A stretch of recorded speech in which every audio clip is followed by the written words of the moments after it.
He is Wade Wilson, the man who made headlines all over the world a few months ago.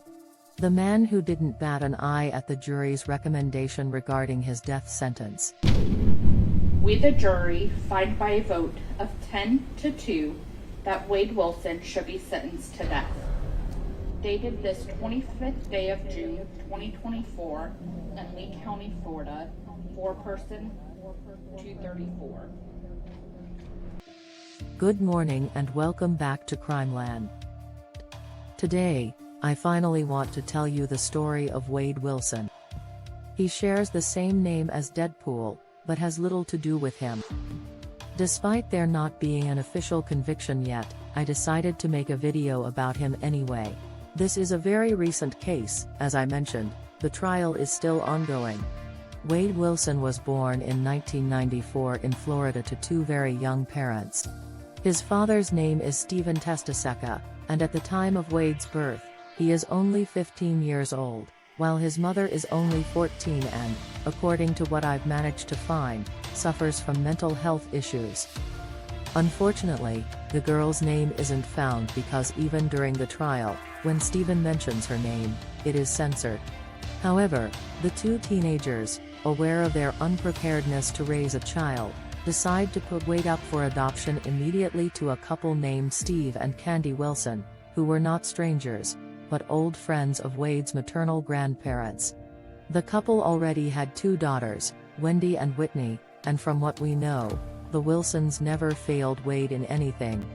He has always shown himself to be a very intelligent and creative child, consistently receiving good grades at school and excelling in sports.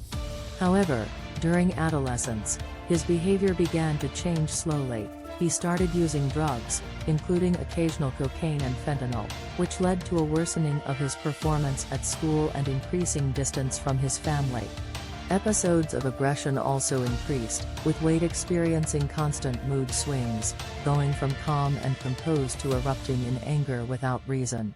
One day, Wade even assaulted a family member, though it's unclear who, prompting his parents to request immediate psychiatric hospitalization.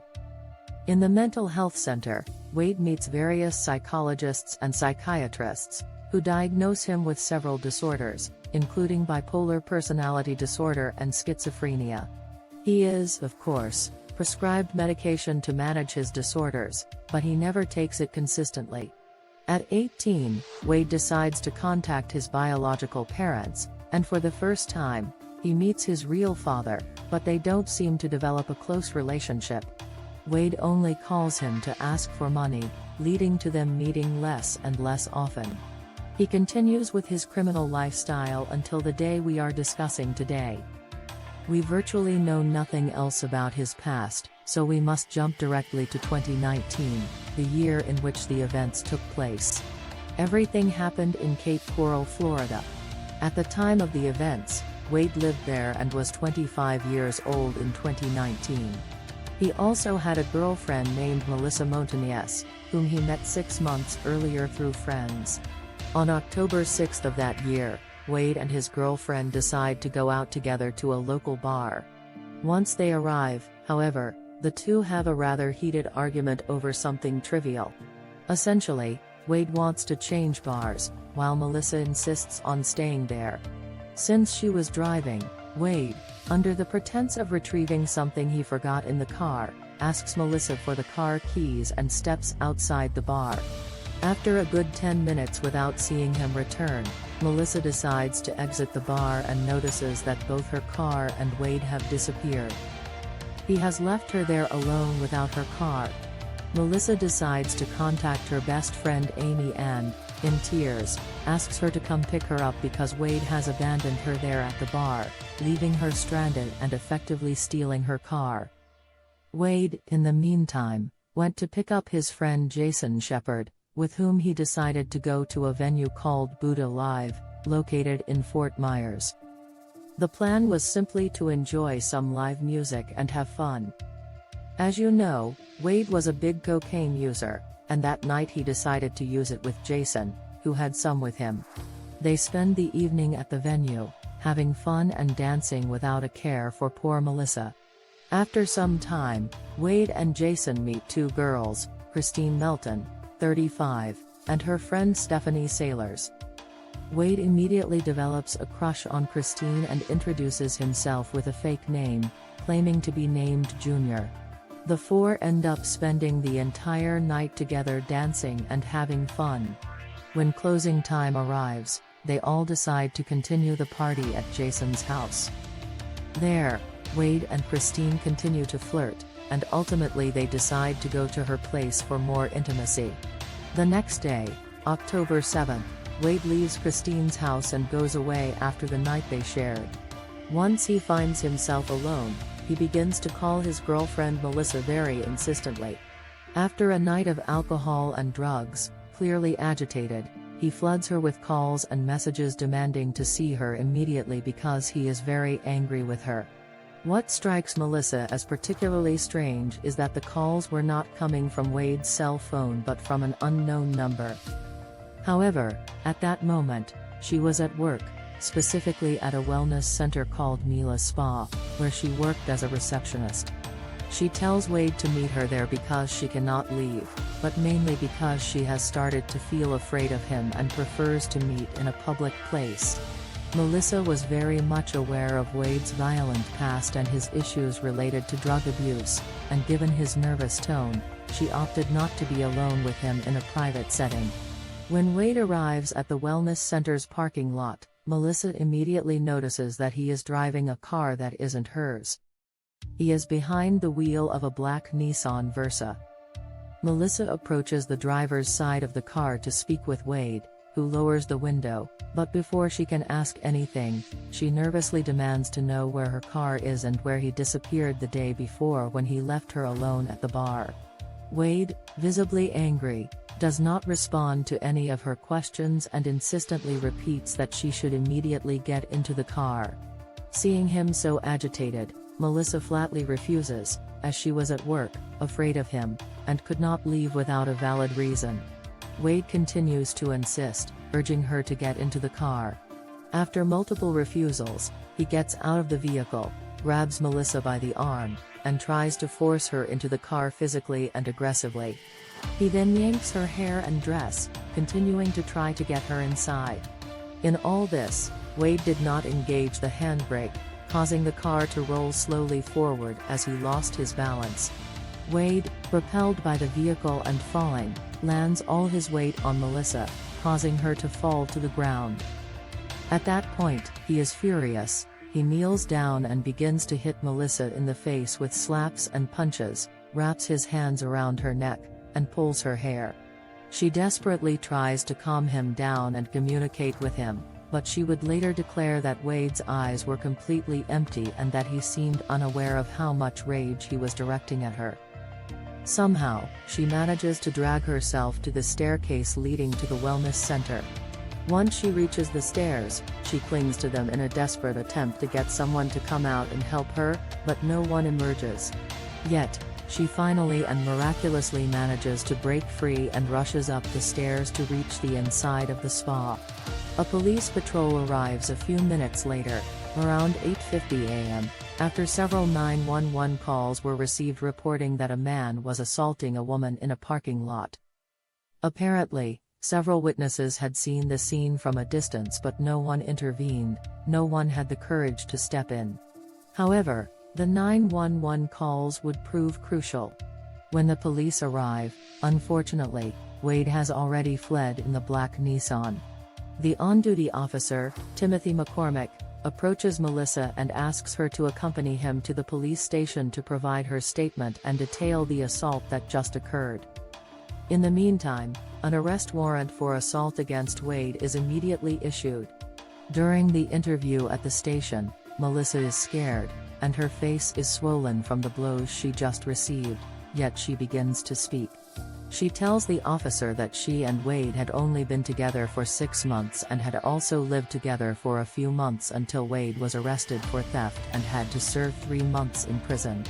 Nonetheless, Melissa decided to maintain contact with him while he was incarcerated, and upon his release, she chose to give him a second chance. The officer, checking the database, notes that Wade indeed had a significant criminal past, having been arrested 20 times for minor offenses, including thefts, assaults, and breaking and entering. Melissa continues, saying that day Wade had started calling her insistently from the early hours of the morning using a number she did not recognize. The number in question included a local area code, which allowed the police to cross-reference it in their database. They found that the number belonged to Christine Melton, the woman with whom Wade had spent the night. Meanwhile, the officers tried to reach Christine at her workplace to learn more, but her employer reported that Christine did not show up that morning.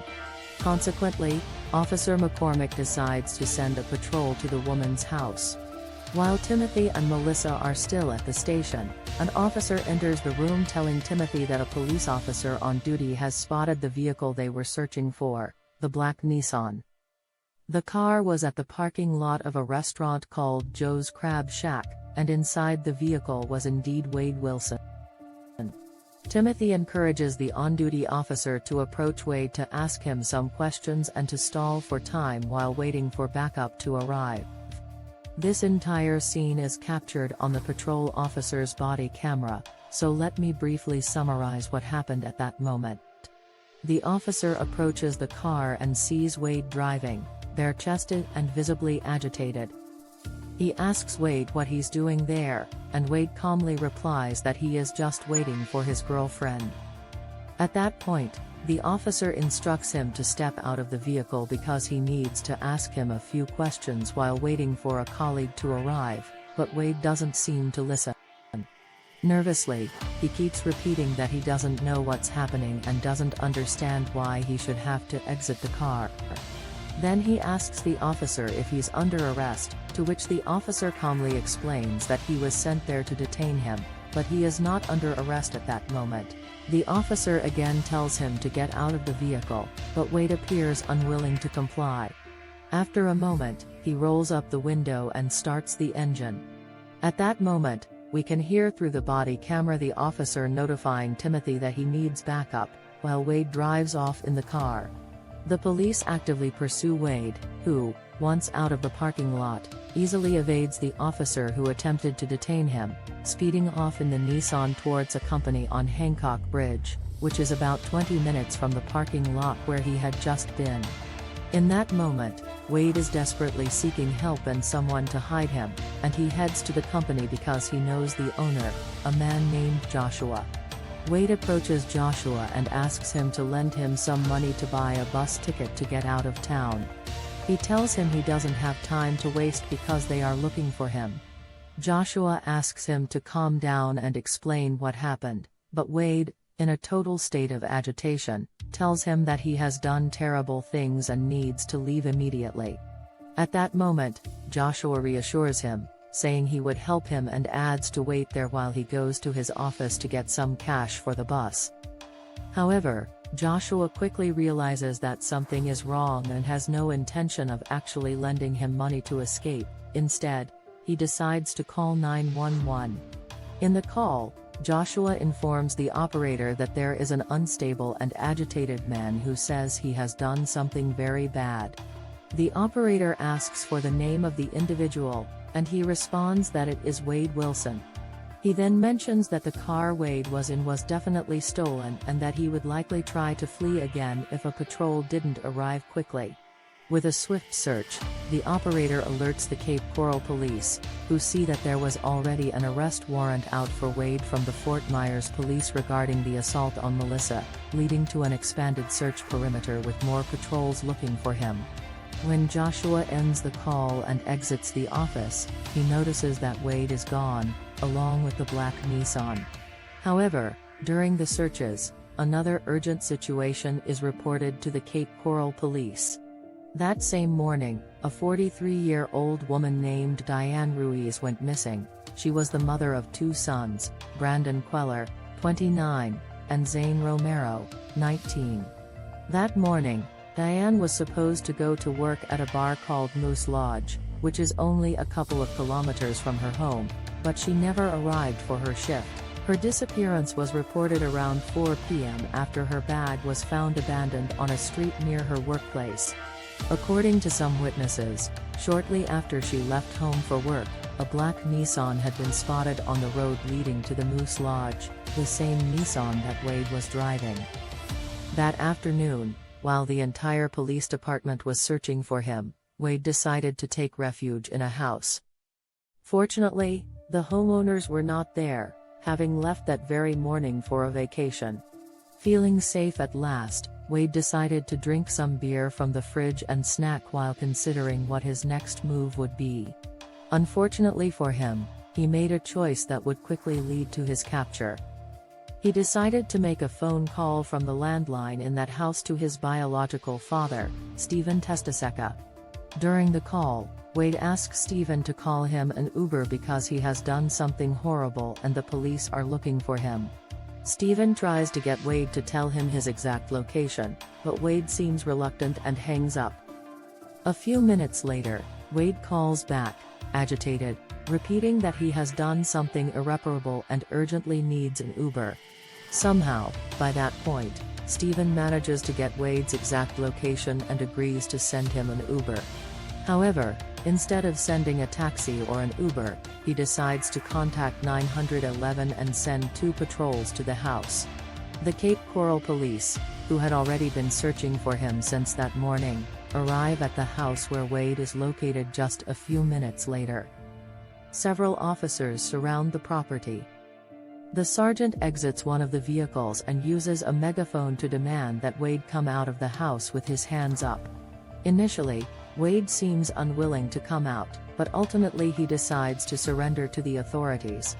He is arrested on multiple charges, including 2 counts of murder.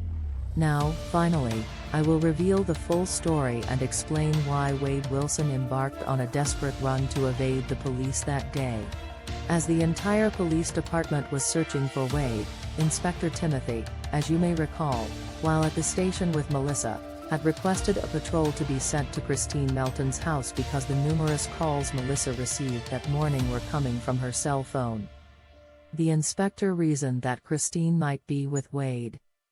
However, upon the police's arrival at her residence, a gruesome discovery was made. When the officers arrived at Christine's home, they knocked several times but received no response. They then decided to force the lock open. The house was dark, and all the blinds were shut. The officers entered the living room and noticed white powder on the table, presumably cocaine. They called out to see if anyone was home, but receiving no response, they continued to search the property, eventually heading to the bedroom. On the walls, they immediately noticed several splashes of blood, and on the floor, they saw a large black garbage bag containing women's clothing, apparently belonging to Christine. Still in the bedroom, on the bed, laid a lifeless body of Christine. Next to her was her cat, which had remained vigil over her, awaiting help. Christine had been savagely beaten and strangled to death in the night between October 6th and 7th. That night, after the 4 friends had gone to Jason's house, Wade and Christine decided to continue the night at Christine's place for more privacy. Christine's friend, Stephanie, accompanied them. When they arrived at Christine's home, Stephanie had asked if everything was okay and if she was sure about being alone with Wade, given that he appeared visibly agitated from the drugs. Christine reassured her friend that everything was fine and promised to call if she needed anything. So, Stephanie left, unaware that this would be the last time she would see her best friend. Once inside, Wade and Christine engaged in sexual activity, but around 5 a.m., she fell asleep. Meanwhile, Wade continued to drink alcohol and use cocaine until he became enraged, subsequently beating and strangling Christine to death. He then attempted to hide her body by wrapping it in sheets with the intention of disposing of it in a wooded area outside the city. However, as the sun began to rise, Wade realized that taking Christine's body outside would raise too many suspicions. Thus, he decided simply to leave the house around 8 a.m., taking both Christine's phone and her car, the black Nissan, before going to assault Melissa, as previously mentioned. Christine Melton was just 35 years old and had grown up in Illinois. She had moved with a friend to Cape Coral, where she was working as a waitress at the time of these events. Her loved ones and friends described her as a bright-spirited woman, always eager to make those around her feel comfortable. Reportedly, she lived alone with her beloved cat named Monty.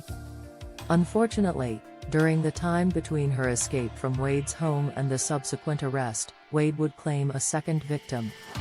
Yes, I am referring to Diane Ruiz, the 43-year-old woman who went missing that day and did not report to work. The only mistake Diane made that day was crossing paths with a murderous maniac. Her body would be found on October 10 in a wooded area outside Cape Coral. But what happened to her?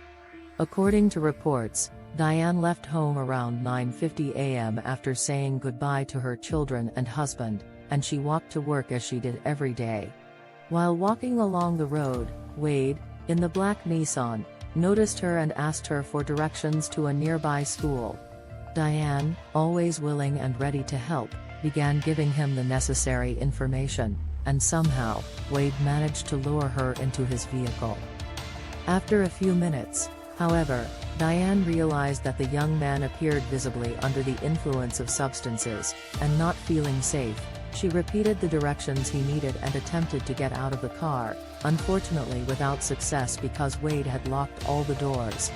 Diane then asked him to stop and let her out, but Wade suddenly turned violent, beginning to hit her with punches and slaps, then strangling her.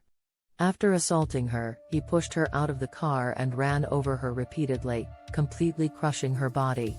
The autopsy would later reveal that the woman had likely been hit by the car 15 to 20 times. Diane was identified by her husband, solely by a tattoo, as her body had already begun to decompose significantly. Diane was described as a very caring, kind, and selfless woman, which is evident even in how she interacted with Wade. Additionally, she was a loving mother and a diligent worker. Wade Wilson was arrested that day and taken straight to the Cape Coral Police Department, facing multiple charges against him, including murder, assault, burglary, and trespassing. According to a report published on October 15, 2019, just a week after his arrest, Wade reportedly called Melissa on October 10, just 3 days after his arrest, to confess that he had killed Christine Melton and Diane Ruiz. He admitted to strangling both women, explaining that drug abuse had messed up his mind and led him to commit the murders. About 6 weeks after the arrest, State Attorney Amira Fox held a press conference to make an important announcement regarding Wade Wilson's case. During the conference, she announced Wade's indictment and stated that the grand jury had determined that there was sufficient evidence to start a criminal trial against him. The trial date was set for November 25, 2019, at 8:30 a.m., but unfortunately, it faced several delays. Wade was held in Lee County Jail, where in October 2020, he attempted to escape with a fellow inmate. The trial for the murders in Cape Coral finally began in June 2024. When Wade entered the courtroom, he caused quite a stir with his new face and head tattoos, and many videos from the trial later surfaced on TikTok. The man appeared in court with his face tattooed, and we're talking about rather controversial tattoos. However, beyond the shock generated by these tattoos, the aspect I want to highlight is the complete lack of emotion and empathy from the murderer. Throughout the trial, he is seen exhibiting no remorse, no guilt, or any indication that this man possesses feelings. His gaze was entirely empty, utterly absent. The defense, of course, heavily relied on his mental disorders during the trial, arguing that Wade had been under the influence of substances at the time of the murders and was therefore unable to understand what he was doing. Specifically, one of the defense lawyers accused Wade's friend Jason of giving him fentanyl disguised as cocaine. On June 25, after the guilty verdict, the jury recommended the death penalty for Wade Wilson. Florida law requires that at least 8 jurors vote in favor of the death penalty, and in this case, 10 out of 12 jurors in the Lee County Court in Fort Myers voted in favor of the death penalty for the murder of Ruiz, while 9 out of 12 jurors voted the same for the murder of Melton. We still do not know if and when he will be sentenced, but in any case, if for any reason the judge does not sentence Wilson to death, he will still spend the rest of his life in prison without the possibility of parole. Let me know your thoughts on whether he should receive the death penalty, and I'll see you in the next video, right here on Crimeland.